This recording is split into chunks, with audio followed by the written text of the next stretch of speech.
বর্তমান অন্তর্বর্তীকালীন সরকার কোনো রাজনৈতিক দলের সরকার নয় বলে মন্তব্য করেছেন বিএনপির স্থায়ী কমিটির সদস্য গয়েশ্বরচন্দ্র রায়।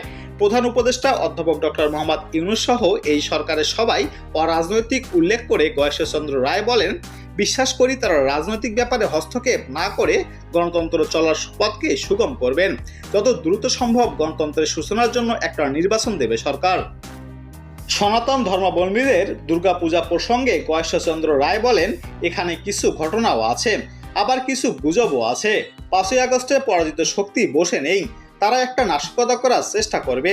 তবে বিএনপির পক্ষ থেকে বিভিন্ন এলাকায় পাহারা বসানো হবে, সেখানে বিএনপির কেউ ব্যর্থ হলে তার বিরুদ্ধে যথাযথ ব্যবস্থা নেওয়া হবে।